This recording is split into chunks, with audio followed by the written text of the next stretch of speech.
Day 12, Patriarchs, Genesis 24, Job 13 through 14, Proverbs 2 verses 16 through 19. Let's begin. Genesis 24. Now Abraham was old, and of many days. And the Lord had blessed him in all things.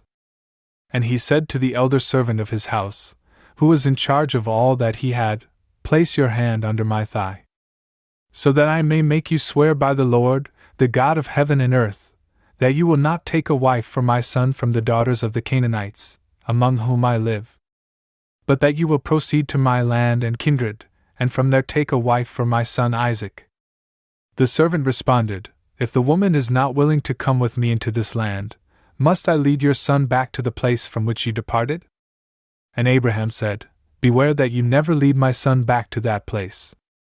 The Lord God of heaven, who took me from my father's house, and from the land of my nativity, who spoke to me and swore to me, saying, To your offspring I will give this land, himself will send his angel before you, and you will take from there a wife for my son. But if the woman is not willing to follow you, you will not be held by the oath.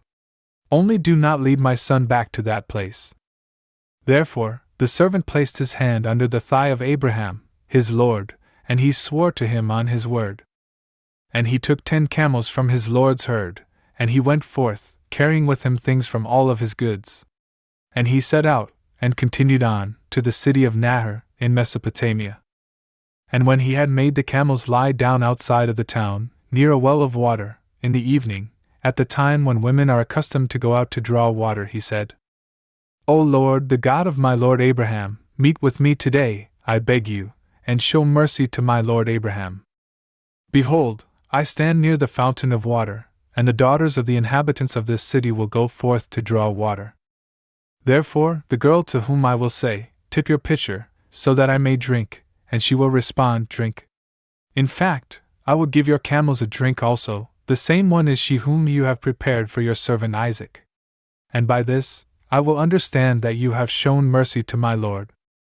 But he had not yet completed these words within himself, when, behold, Rebekah went out, the daughter of Bethuel, son of Milcah, the wife of Nahor, the brother of Abraham, having a pitcher on her shoulder.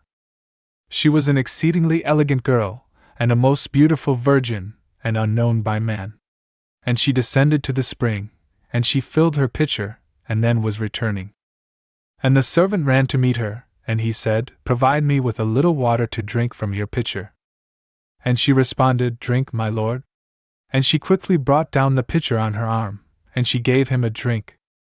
And after he drank, she added, In fact, I will draw water for your camels also, until they all drink. And pouring out the pitcher into the troughs, she ran back to the well to draw water, and having drawn, she gave it to all the camels. But he was contemplating her silently, wanting to know whether the Lord had caused his journey to prosper or no. Then, after the camels drank, the man took out gold earrings, weighing 2 shekels, and the same number of bracelets, 10 shekels in weight. And he said to her, Whose daughter are you? Tell me, is there any place in your father's house to lodge? She responded, I am the daughter of Bethuel, the son of Milcah, to whom she gave birth for Nahor. And she continued, saying, There is very much straw and hay with us, and a spacious place to stay. The man bowed himself down, and he adored the Lord, saying, Blessed be the Lord, the God of my lord Abraham, who has not taken away his mercy and truth from my lord, and who has led me on a direct journey to the house of the brother of my lord. And so the girl ran, and she reported all that she had heard in the house of her mother.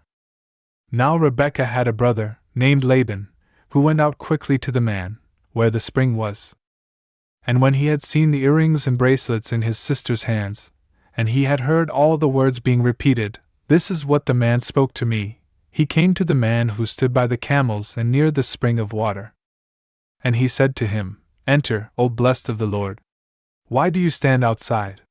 I have prepared the house, and a place for the camels. And he brought him into his guest quarters. And he unharnessed the camels, and he distributed straw and hay, and water to wash his feet and that of the men who arrived with him. And bread was set out in his sight. But he said, I will not eat until I have spoken my words. He answered him, Speak, Then he said, I am the servant of Abraham. And the Lord has blessed my Lord greatly, and he has become great. And he has given him sheep and oxen, silver and gold, men servants and women servants, camels and donkeys. And Sarah, the wife of my Lord, has given birth to a son for my Lord in her old age, and he has given him all that he had. And my Lord made me swear, saying, You shall not take a wife for my son from the Canaanites, in whose land I dwell. But you shall travel to my father's house, and you shall take a wife of my own kindred for my son. But truly, I answered my Lord, what if the woman is not willing to come with me? The Lord, he said, in whose sight I walk, will send his angel with you, and he will direct your way. And you shall take a wife for my son from my own kindred and from my father's house. But you will be innocent of my curse, if, when you will arrive at my close relatives, they will not grant this to you.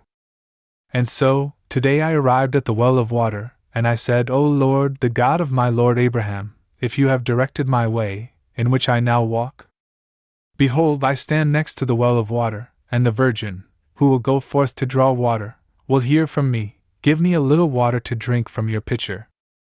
And she will say to me, You drink, and I will also draw for your camels. Let the same be the woman, whom the Lord has prepared for the son of my Lord. And while I thought over these things silently within myself, Rebekah appeared, arriving with a pitcher, which she carried on her shoulder. And she descended to the spring and drew water. And I said to her, Give me a little to drink. And she quickly let down the pitcher from her arm, and said to me, You drink, and to your camels I will also distribute drinking water. I drank, and she watered the camels. And I questioned her, saying, Whose daughter are you? And she responded, I am the daughter of Bethuel, the son of Nahor, whom Milcah bore to him. And so, I hung the earrings on her, to adorn her face, and I put the bracelets on her hands. And falling prostrate, I adored the Lord, blessing the Lord, the God of my Lord Abraham, who has led me along the straight path so as to take the daughter of my Lord's brother to his son. For this reason, if you would act according to mercy and truth with my Lord, tell me so. But if it pleases you otherwise, say that to me also, so that I may go either to the right, or to the left. And Laban and Bethuel responded, A word has proceeded from the Lord. We are not able to speak anything else to you, beyond what pleases him. Lo, Rebekah is in your sight. Take her and continue on, and let her be the wife of the son of your Lord, just as the Lord has spoken. When Abraham's servant had heard this, falling down to the ground, he adored the Lord. And bringing forth vessels of silver and gold, as well as garments, he gave them to Rebekah as a tribute. Likewise he offered gifts to her brothers and her mother. And a banquet began, and they feasted and drank together, and they lodged there. And rising up in the morning, the servant said, Release me, so that I may go to my Lord. And her brothers and mother responded, Let the girl remain for at least 10 days with us, and after that, she will continue on. Do not be willing, he said, to delay me, for the Lord has directed my way. Release me, so that I may journey to my Lord. And they said, Let us call the girl, and ask her will. And when, having been called, she arrived, they wanted to know, Will you go with this man? And she said, I will go. Therefore they released her and her nurse, and the servant of Abraham and his companions, wishing prosperity for their sister, by saying, You are our sister. May you increase to thousands of thousands, and may your offspring possess the gates of their enemies. And so Rebekah and her maids, riding upon camels, followed the man, who quickly returned to his lord. Then, at the same time, Isaac was walking along the way that leads to the well, whose name is, of the one who lives and who sees. For he dwelt in the southern land. And he had gone out to meditate in the field, as daylight was now declining. And when he had lifted up his eyes, he saw camels advancing from afar. Likewise Rebekah, having seen Isaac, descended from the camel. And she said to the servant, Who is that man who advances to meet us through the field? And he said to her, That is my Lord. And so, quickly taking up her cloak, she covered herself. Then the servant explained to Isaac all that he had done. And he led her into the tent of Sarah his mother, and he accepted her as wife. And he loved her so very much, that it tempered the sorrow which befell him at his mother's death. Job 13:14. Behold, my eye has seen all these things, and my ear has heard, and I have understood each one. In conformity with your knowledge I also know. I am not inferior to you. Yet I speak this way to the Almighty, and I desire to argue with God. Having first shown that you fabricate lies and cultivate perverse teachings. And I wish that you would remain silent, so that you would be counted among the wise. Therefore, listen to my correction, and pay attention to the judgment of my lips. Does God require your lie, so that you would speak deceitfully for him? Have you taken his place, and do you struggle to give judgment in favor of God? Or will it please him, from whom nothing can be concealed? Or will he be deceived, like a man, by your deceitfulness? He will accuse you because in secret you have preempted his presence. As soon as he moves himself, he will disturb you, and his dread will fall over you. Your remembrance will be compared to ashes, and your necks will be reduced to clay. Be silent for a little while, so that I may speak whatever my mind suggests to me. Why do I wound my flesh with my teeth, and carry my soul in my hands? And now, if he would kill me, I will hope in him. In this, truly, I will correct my ways in his sight. And he will be my Savior, for no hypocrite at all will approach in his sight. Listen to my words, and perceive an enigma with your ears. If I will be judged, I know that I will be found to be just. Who is it that will go to judgment with me? Let him approach. Why should I be consumed in silence? Do not do such things to me twice, and then I will not hide from your face. Take your hand far away from me, and do not let your dread terrify me. Call me, and I will answer you, or else I will speak, and you can answer me. How many iniquities and sins do I have? Reveal my crimes and offenses to me. Why do you conceal your face and consider me to be your enemy? Against a leaf, which is carried away by the wind, you reveal your power, and you pursue dry straw. For you write bitter things against me, and you want to consume me for the sins of my youth. You have put my feet on a tether, and you have observed all my paths, and you have considered the steps of my feet. I will be left to decay like something rotten and like a garment that is being eaten by moths. Man born of woman, living for a short time, is filled with many miseries. He comes forth like a flower, and is crushed, and he flees, as if a shadow, and never remains in the same state. And do you consider it fitting to look down with your eyes on someone in this way and to lead him into judgment with you? Who can make him clean who is conceived of unclean seed? Are you not the only one who can? The days of man are short, and the number of his months is with you. You have determined his limits, which cannot be surpassed. Withdraw a little from him, so that he may rest, until his awaited day arrives, like that of the hired hand. A tree has hope. If it has been cut, it turns green again, and its branches spring forth. If its roots grow old in the earth, and its trunk passes into dust, at the scent of water, it will sprout and bring forth leaves, as when it had first been planted. Truly, when a man dies and has been left unprotected, and has decayed, I ask you, where is he? It is as if the waters had receded from the sea and an emptied river had dried up. Just so, when a man is fallen asleep, he will not rise again, until the heavens are worn away. He will not awaken, nor rise from his sleep.